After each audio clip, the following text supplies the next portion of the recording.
নমস্কার। আজকে এই কৃত্তিবাসী রামায়ণ নিয়ে বসলাম। একটু রামায়ণটা পড়ে নিই।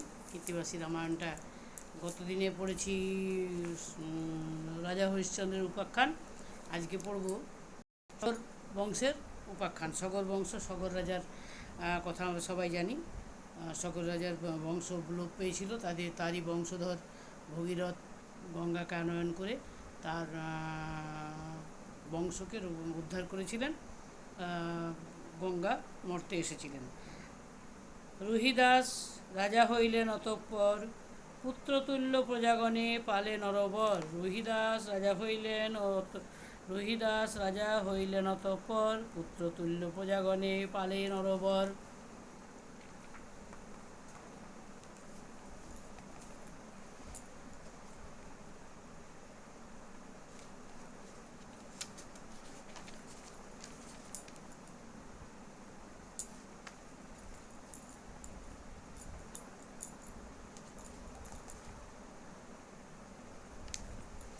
পুত্রতুল্য প্রজাগণে পালে নরবর, তাহার রন্দন সে সগর নাম ধরে।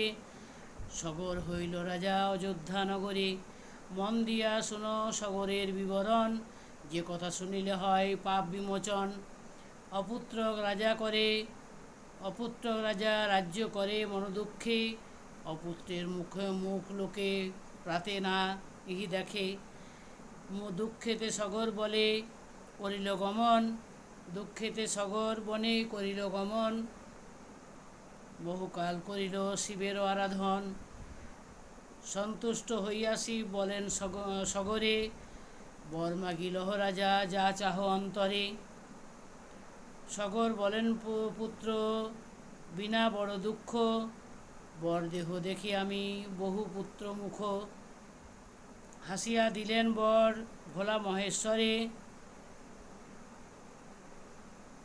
60,000 পুত্র হইবে তব ঘরে। 60,000 পুত্র হবে সগরের ঘরে শিবের বরদানে বা আশীর্বাদে। হাসিয়া দিলেন বর ভোলা মহেশ্বরে, 60,000 পুত্র হইবে তব ঘরে। বর পেয়ে আসিলেন সুখেরও নৃপতি, সগর ও নৃপতি। শিব বরে দুই নারী হলো গর্ভবতী। কেশিনী সুমতি নামে রাজার মহিলা, দিনে দিনে গর্ভমাস বাড়িতে লাগিলা। 10 মাস গর্ভ হলো প্রসব সময়, কেশিনী প্রসব কইল সুন্দর তনয় হইল যেন অভিনব কাম, অসমঞ্জ বলিয়া রাখিল তার নাম। সুমতির গর্ভব্যথা হইল যখন, চর্মের অলাবু এক প্রসবে তখন। দেখিয়া অলাবু রাজা কুপিল অন্তরে, ভাঙড় বলিয়া গালি দিল মহেশ্বরে।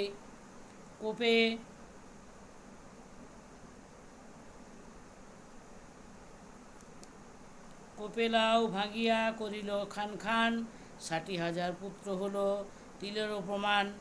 ওই লাউ একটা ছিল, সেটাকে ভেঙে দিলেন রাগে, নিয়ে 60,000 পুত্র হলো একদম সমান, তিলেরও সমান, তিলের প্রমাণ। হ্যাঁ, উষিমিষি করে সব দেখিতে রূপস, 60,000 আনে রাজা মুখেরও কলস।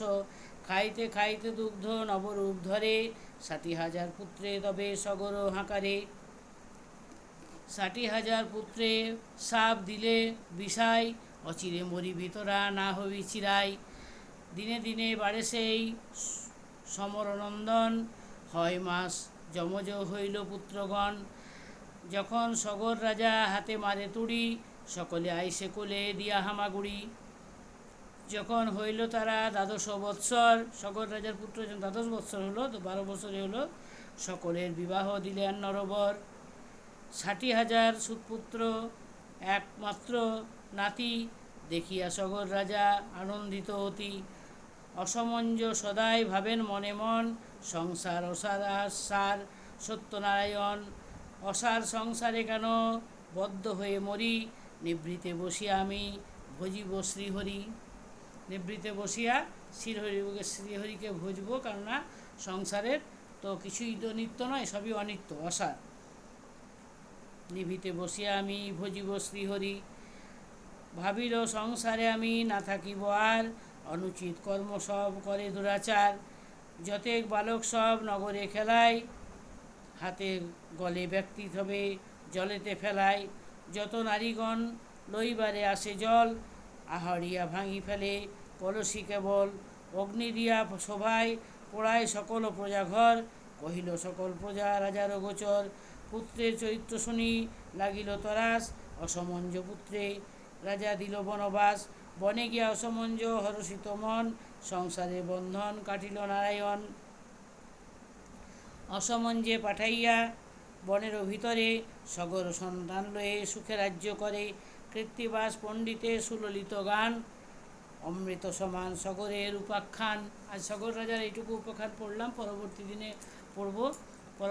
পড়ব সগরের অশ্বমেধ যজ্ঞ আরম্ভ ও কপিল মুনির কোপে বংশনাশের বিবরণ। সগরের 60,000 পুত্র বংশনাশ হয়েছিল, আর ভগীরথ, তার নাতি ভগীরথ গঙ্গাকে আনয়ন করে সেই পুত্রদেরকে বাঁচিয়ে তুলেছিলেন। সেই গল্প আমি পরবর্তী দিনে বলবো। ধন্যবাদ।